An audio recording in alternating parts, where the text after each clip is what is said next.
Hello my dear friends, कैसे हैं आप सभी। आई होप आप सभी बहुत अच्छे होंगे। Friends, Manish GS academy YouTube channel पर आप सभी का स्वागत है। Special Uttar Pradesh police constable भर्ती 2023 के लिए प्रैक्टिस सेट 2 हमारा ये होने वाला है, जिसमें आपके जीके जीएस और हिंदी के मोस्ट इंपॉर्टेंट क्वेश्चंस को हम कवर करेंगे। आई होप आप सभी बहुत अच्छा स्कोर इस क्लास के अंदर करिएगा। ठीक है, तो स्टार्ट करते हैं। अगर अभी तक आप लोगों ने YouTube channel Manish GS academy subscribe नहीं किया तो सब्सक्राइब जरूर कर लीजिएगा और पास में लगे बेल आइकन को प्रेस कर लेना, जिससे कि आने वाली सभी वीडियो का नोटिफिकेशन आपको मिलता रहे। साथ ही साथ आप लोग टेलीग्राम और व्हाट्सएप ग्रुप जरूर ज्वाइन कर लीजिएगा। टेलीग्राम का लिंक मेरे डिस्क्रिप्शन में दे रखा है और व्हाट्सएप के लिए आपको इस नंबर पर मैसेज करना है। इसमें आपको गर्ल्स ग्रुप अलग हो जाएगा और बॉयज़ ग्रुप आपको अलग मिल जाएगा। और अगर अभी तक आप लोगों को special Uttar Pradesh police notes जो आपको दिया जा रहा है मनीष जीएस एकेडमी के द्वारा और बिल्कुल फ्री दिया जा रहा है, अगर आप लोगों को नहीं मिला तो आप लोग ज़रूर ले लीजिएगा। ठीक है ना, इसमें कोई भी चार्ज नहीं है, बिल्कुल फ्री ऑफ कॉस्ट आपको दिया जा रहा है। और इसमें जीएस और हिंदी का कंप्लीट पूरा का पूरा कोर्स आपको कवर करके दिया जाएगा, स्टेप बाय स्टेप पीडीएफ के माध्यम से आप लोगों को मिल जाएगा। ठीक है ना, तो टेलीग्राम और व्हाट्सएप ग्रुप जरूर ज्वाइन कर लीजिएगा। चलिए स्टार्ट करते हैं। शानदार सी क्लास। आप सभी याद रहे कि इस क्लास के अंदर जितना भी क्वेश्चंस कवर करोगे उन्हें काउंटिंग करके चलिएगा कि कितने क्वेश्चन आप लोगों ने राइट किया है। मैं थोड़ा समय भी आप लोगों को इस क्लास के अंदर देने वाला हूँ। ठीक है ना, एक क्वेश्चन पर जीएस और हिंदी में ज़्यादा समय नहीं, 5 से 7 सेकंड के समथिंग आप लोगों का हो जाएगा। ठीक है, तो स्टार्ट करते हैं। फर्स्ट क्वेश्चन आप सभी की स्क्रीन पर देखिए रहा। आंसर मोस्ट इंपॉर्टेंट क्वेश्चंस होंगे। सबसे पहले इस चीज़ को दिमाग में बिठा लीजिएगा, कंप्लीट क्लास कर लीजिएगा और स्कोर देख लेना कि कितना स्कोर आप लोगों का इसके अंदर बन रहा है। इसमें आपसे पूछा है आगरा की मोती मस्जिद का निर्माण किसके द्वारा कराया गया। ऑप्शंस आपके पास अकबर है, शाहजहां है, ऑप्शन सी जो आपका जो औरंगजेब दे रखा है और दारा सिकोह दे रखा है। तो बहुत अच्छा क्वेश्चन है। तो इसमें राइट आंसर आप लोगों का ऑप्शंस भी शाहजहां आपका राइट आंसर होगा। आगरा की मोती मस्जिद का बोल रहा है, निर्माण हुआ कब था? 1648 के अंदर निर्माण हुआ था। कब हुआ था? 1648 में इसका निर्माण हुआ था। याद रखिएगा, मोस्ट इंपॉर्टेंट क्वेश्चन है। ठीक है, इसके बाद नेक्स्ट क्वेश्चन आप सभी की स्क्रीन पर थोड़ा हार्ड क्वेश्चंस भी होंगे, थोड़ा सिंपल क्वेश्चंस भी होंगे। परेशान होने की आवश्यकता नहीं है, क्वेश्चन देख के भागने की आवश्यकता नहीं है। ठीक है ना, आगे के क्वेश्चन बहुत सिंपल भी रखे गए हैं। ठीक है, तो इसमें पूछा डैश आपको दिया हुआ है और पूछा हुआ है कि डेटा बुक भारत में जानवर, वनस्पतियों और कवकों की दुर्लभ और लुप्त प्राय प्रजातियों के दस्तावेजीकरण के लिए स्थापित एक राजकीय दस्तावेज इनमें से कौन सा है? तो राइट आंसर हो जाएगा ऑप्शन सी, रेड। ठीक है, इसके बाद नेक्स्ट क्वेश्चन आप सभी की स्क्रीन पर। निम्नलिखित कोशिकाओं में कौन सा भाग पशु कोशिका में नहीं होता? ऑप्शंस आपके पास केंद्रक दिया हुआ है, कोशिका द्रव्य दिया हुआ है, कोशिका भित्ति दिया हुआ है और कोशिका झिल्ली दिया हुआ है। तो सही आंसर इसमें आप लोगों को चॉइस करना है क्वेश्चन नंबर 3 आप सभी की स्क्रीन पर। मोस्ट इंपॉर्टेंट आप सभी का राइट आंसर कोशिका भित्ति, ऑप्शंस आपका सी सभी का यहाँ से राइट आंसर होगा। इसके बाद चलिएगा नेक्स्ट क्वेश्चन। मैं धीरे धीरे चल रहा हूँ जिससे कि आप लोग क्वेश्चन अपने माइंड में फिक्स कर लो कि हाँ इसका आंसर ये हो गया, और उसके बाद आप लोग चेक भी कर सकते हो। ठीक है ना, इसे आप लोग इसके नेक्स्ट क्वेश्चन आप सभी की स्क्रीन पर। निम्न में से किस जाति या स्पीसीज में बाह्य निषेचन होता है? क्वेश्चन नंबर 4 आप सभी की स्क्रीन पर है। बहुत अच्छा क्वेश्चन है। ठीक है, तो इसमें राइट आंसर क्वेश्चन नंबर 4 में मेंढक सभी का राइट आंसर होगा। ऑप्शंस आपका और सी मेंढक सभी का राइट आंसर। चलिएगा नेक्स्ट क्वेश्चन की ओर। इसमें आपसे पूछा है मानवों में आवाज किसके द्वारा उत्पादित होती है? कंठ के द्वारा, श्वास नली के द्वारा, फेफड़ा या मुंह के द्वारा? क्वेश्चन नंबर 5 आप सभी के स्क्रीन पर है। बहुत अच्छा क्वेश्चन है।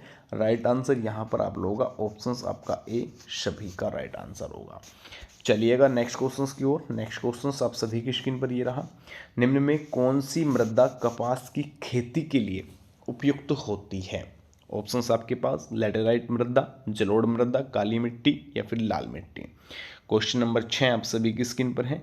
राइट आंसर इसमें बनेगा, देखिए मृदा की बात कर रहा हूँ। ठीक है ना, किसकी? मृदा। इनमें से कौन सी मिट्टी है जो कपास के लिए, कपास जो होती है वो काली मिट्टी में सबसे अच्छा होता है।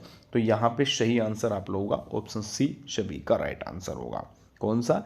ऑप्शंस आपका सी सभी का राइट आंसर। अच्छा, भारत के किस क्षेत्र के अंदर जो है काली मिट्टी अधिकतम पाई जाती है?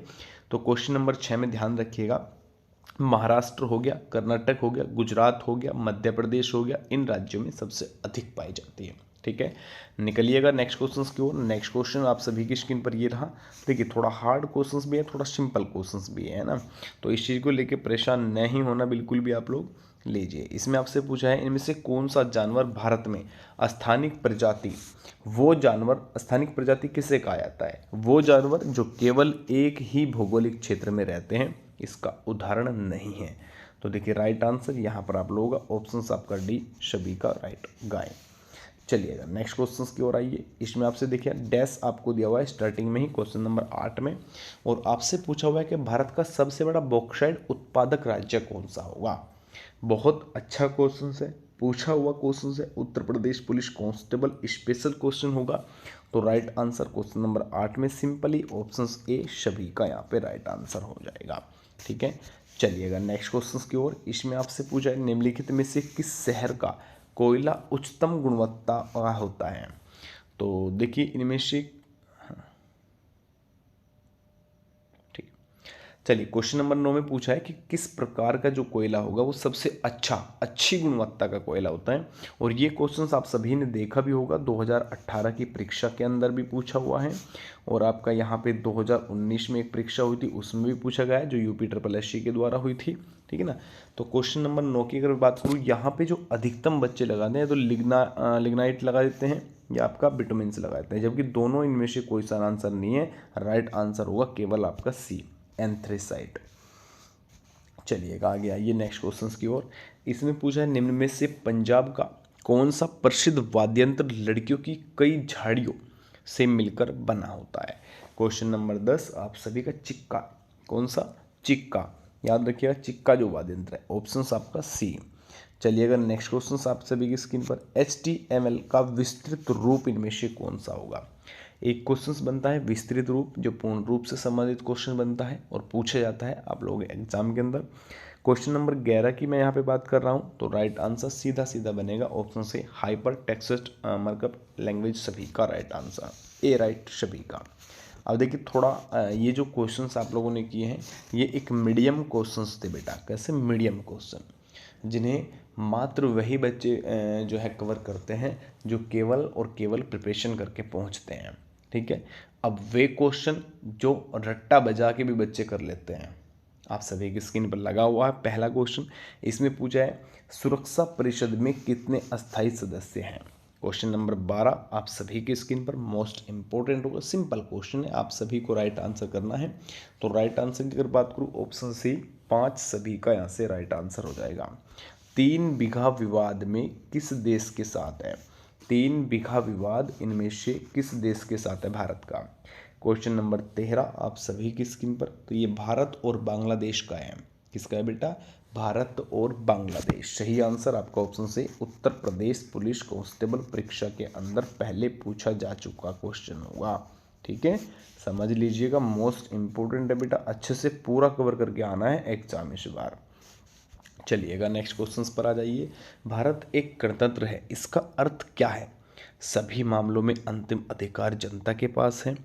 भारत में संसदीय शासन व्यवस्था है। भारत में वंशानुगत शासन नहीं है, या फिर आपका भारत राज्यों का संघ है। इसका अर्थ पूछ रहा है क्वेश्चन नंबर 14 में। तो देखिए इसमें से अर्थ पूछा हुआ है भारत एक गणतंत्र है, इसका अर्थ होगा बेटा कि भारत में वंशानुगत नहीं है। ठीक है ना, जैसे कि अगर मैं थोड़ा सा आप लोगों को समझाना चाहूँ कि वर्तमान में प्रधानमंत्री कौन है, मोदी जी है, तो अब ऐसा नहीं होगा कि आप लोगों के जो नेक्स्ट प्रधानमंत्री आएंगे वो मोदी जी के ही परिवार से आएंगे। ठीक है ना, इसे कहते हैं वंशानुगत। तो राइट आंसर आप लोगों का ऑप्शन सी। चलिएगा नेक्स्ट क्वेश्चन आप सभी की स्क्रीन पर, विश्व स्वास्थ्य दिवस प्रतिवर्ष कब मनाया जाता है, किस तिथि को मनाया जाता है। क्वेश्चन नंबर 15 आप सभी की स्क्रीन पर है बेटा। विश्व स्वास्थ्य संगठन की स्थापना कब हुई थी, तो ये 7 अप्रैल 1948 को हुई थी। कब हुई थी, 7 अप्रैल 1948 को, याद रखिएगा, इसीलिए 7 अप्रैल को विश्व स्वास्थ्य दिवस मनाया जाता है। ठीक है, निकलिएगा नेक्स्ट क्वेश्चन की ओर। इसमें आपसे पूछा है राज्यसभा में सदस्यों का कार्यकाल कितने वर्षों का होता है। बहुत अच्छा क्वेश्चन है। क्वेश्चन नंबर 16 आप सभी की स्क्रीन पर, तो 6 वर्ष का होता है। राज्यसभा 6 वर्ष याद रखना है। लोकसभा कोरम कुल सदस्यों का पूछा हुआ है कितना भाग है बेटा, ठीक है। 17 क्वेश्चन पर ऑप्शन डी आप लोगों का 10/1 राइट आंसर ऑप्शन आपका ए। चलिएगा थोड़ा सा नेक्स्ट क्वेश्चन पर आइए। अच्छे अच्छे क्वेश्चन होंगे, याद रखिएगा। जो प्रीवियस पेपर है वो सेम बेसिस पर पूछा गया क्वेश्चन आए थे, और जो आपका आने वाली परीक्षा 2023 उत्तर प्रदेश पुलिस कांस्टेबल की है उसमें इसी टाइप के क्वेश्चन जो है आप लोगों के एग्जाम के अंदर बनेंगे, ठीक है। महात्मा गांधी के प्रिय भजनों में से एक वैष्णव जन तो के रचयिता इनमें से कौन है। क्वेश्चन 18 नरसिंह मेहता सभी का राइट आंसर आ रहा है। तो अधिकतम बच्चे ऑप्शन सी पे अगर गए होंगे तो आप लोगों का राइट आंसर होगा। चलिएगा नेक्स्ट क्वेश्चन पर आइए। इसमें पूछा है मानव शरीर का कौन सा भाग ऑस्टियोपोरोसिस से प्रभावित होता है। 19 क्वेश्चंस में बेटा सी, जो हड्डियां होती है ना, हड्डियां आप लोगों ने देखा होगा, इसके बारे में मैं पढ़ा भी चुका हूं, और बायोलॉजी के अंदर आप लोगों को इसका नोट्स में माध्यम से विद एक्सप्लेन भी मिल जाएगा, तो घबराने की आवश्यकता बिल्कुल भी आप लोगों को नहीं पड़ेगी।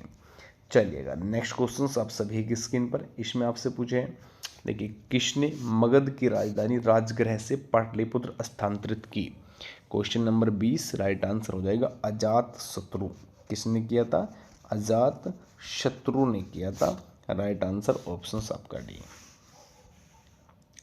चलिएगा योग सेम अहमिका, इसका अर्थ शुद्ध वाक्य पूछ रहा है। तो क्वेश्चन नंबर 21 में डाउट तो नहीं है? ठीक है ठीक है ठीक है ठीक है। अब देखिए इस चीज़ को समझ लो थोड़ा सा, ये स्टार्टिंग में योग दे रखा है, ठीक है ना। अगर योग नहीं करोगे तो क्या हो जाएगा? अगर योग नहीं करोगे तो क्या हो जाएगा? मृत्यु हो जाएगी। क्या हो जाएगा? मृत्यु हो जाएगी। और मृत्यु से पहले क्या करवा लेना चाहिए? बीमा करवा लेना चाहिए।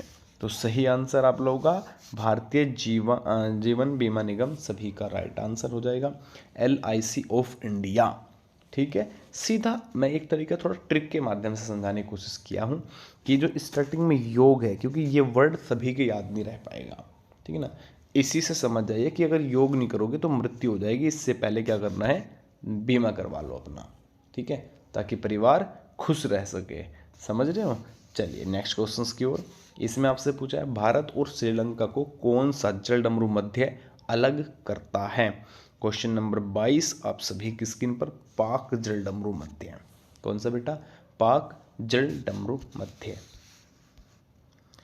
चलिए नेक्स्ट क्वेश्चन आप सभी की स्क्रीन पर। वर्ष 1662 में पुर्तगाल के राजा ने इंग्लैंड के चार्ल्स द्वितीय को कौन सा तटीय शहर दहेज के तौर पर उपहार में दिया था। तो अच्छा क्वेश्चन है भैया, पहले पूछा हुआ क्वेश्चन है और बहुत बड़े लेवल के एग्जाम तक भी पूछा हुआ क्वेश्चन है। तो 23 क्वेश्चन पर मुंबई आप सभी का राइट आंसर होगा, ऑप्शन आपका ए। चलिएगा नेक्स्ट क्वेश्चन आप सभी की स्क्रीन पर देखिए, ये रहा, आप सभी को दिख रहा होगा सभी क्वेश्चन और ऑप्शंस। इसमें आपसे पूछा है किस भारतीय दार्शनिक विचारक को वर्ष 1893 में शिकागो में आयोजित विश्व धर्म संसद में अपने संबोधन के लिए याद किया जाता है। तो क्वेश्चन नंबर 24 में पूछा हुआ आंसर है। इसमें राजा राम मोहन राय, स्वामी विवेकानंद, सर्वपल्ली राधाकृष्ण या रामकृष्ण परमहंस। तो देखिए 24 की अगर बात करूँगा, सीधा आंसर आप लोगों को लगा देना है स्वामी विवेकानंद। आप लोगों को एक ऑप्शंस में करना है कि स्वामी विवेकानंद का बचपन का नाम क्या है। क्या है? बचपन का नाम बताना है सभी को, ठीक है ना। गूगल नहीं करना है, जो गूगल करेगा वो पिटाई करेगा, ठीक है, ध्यान रखिएगा। इसके बाद 25 क्वेश्चंस, भारतीय साहित्य में आरंभिक 20वीं शताब्दी के मुख्य हिंदुस्तानी लेखक धनपत राय को किस नाम से जाना जाता है। तो 25 क्वेश्चंस पर बात करूंगा, ऑप्शन सी आपका राइट होगा बेटा, मुंशी प्रेमचंद। कुछ मोस्ट इम्पोर्टेंट क्वेश्चंस जो हिंदी से पूछे जाते हैं उन सभी को देखिएगा। वह बहुत धार्मिक व्यक्ति है, वाक्यांश में रेखांकित पद क्या है। यानी कि आपसे पूछा है जो धार्मिक दिया हुआ है इसका रेखांकित पद पूछा हुआ है, संज्ञा, क्रिया, सर्वनाम या विशेषण। 57 क्वेश्चंस की बात कर रहा हूँ, तो राइट आंसर हो जाएगा धार्मिक होता है विशेषण। इसके बाद निम्नलिखित में से तद्भव शब्द छांटना है, तो जिसमें मैंने आप लोगों को बताया हुआ है और मैं बहुत अच्छे से पहले भी समझा चुका हूँ, ठीक है ना, कि आप लोग कैसे करना है, ठीक है ना। 58 क्वेश्चंस की बात करूँ, तद्भव पूछ रहा है न कि तत्सम। तत्सम शब्द में याद रखिएगा ये जो 6 आ रहा है ना, ये श, ये इसकी हो गया क्या हो गया इससे, इससे हो गया बेटा तत्सम शब्द हो गया, ठीक है ना। तद्भव की बात कर रहे हैं तो राइट आंसर केवल और केवल कपूर इसमें देख पा रहा हूँ, ऑप्शन ए। इसके बाद नेक्स्ट क्वेश्चन आपकी स्क्रीन पर, सब कुछ जानने वाला वाक्यांश के लिए एक शब्द कौन सा होगा। 59, तो सब कुछ जानने वाला, सर्वज्ञ क्या हो जाएगा, सर्वज्ञ सभी का राइट ऑप्शन आपका बी। उत्थान शब्द का विलोम शब्द पूछ रहा है 60 क्वेश्चन पर, ऑप्शन ए पतन। देवता शब्द का पर्यायवाची, इस टाइप के बनते हैं, मैं एक लेवल दिखा रहा हूँ, आप लोगों की प्रैक्टिस करा रहा हूँ कि किस किस टाइप के बनते हैं, किस लेवल का पर्सन आता है एग्जाम के अंदर, है ना। तो 61 क्वेश्चंस की बात करूं, देवता शब्द का पर्यायवाची पूछता है तो अधिकतम राइट आंसर सुधाकर, ऑप्शन आपका डी। चलिएगा, सही अर्थ वाला युग्म इनमें से कौन सा नहीं है। सही अर्थ वाला युग्म इनमें से कौन सा नहीं है, तो अनिल अनल, अनल यानी हवा बिल्कुल सही है, अली बिल्कुल सही है, आदि बिल्कुल सही है, जलज बिल्कुल राइट आंसर, ऑप्शन डी। चलिएगा, पत्र शब्द का अर्थ इनमें से कौन सा नहीं होता, तो 63 क्वेश्चन पर देख पा रहा हूँ। देखिए, पंख और आपका पत्ता और चिट्ठी ये सभी पत्र का है, बाकी लेख नहीं है, ठीक है ना। चलिए, एक दो क्वेश्चन बहुत ज़्यादा, बहुत नहीं कह रहा, मैं कह रहा हूँ कि मोस्ट मोस्ट मोस्ट इम्पोर्टेंट है, जो तीनों पर्सन। पहले में पूछा है उर्वशी किसकी रचना है, तो उर्वशी रामधारी सिंह दिनकर की रचना है। गोदान किसकी रचना है, गोदान प्रेमचंद की रचना है। महादेवी वर्मा को ज्ञानपीठ पुरस्कार किस कृति पर मिला, यामा पर मिला था, ठीक है। ये ज़्यादा इम्पोर्टेंट थे भाई, ठीक है। तो आज की क्लास यहीं पे फिनिश कर देता हूँ, नेक्स्ट क्लास में मिलेंगे कल फिर 8 बजे। सभी को नमस्कार, राधे राधे, जय हिंद और जय भारत।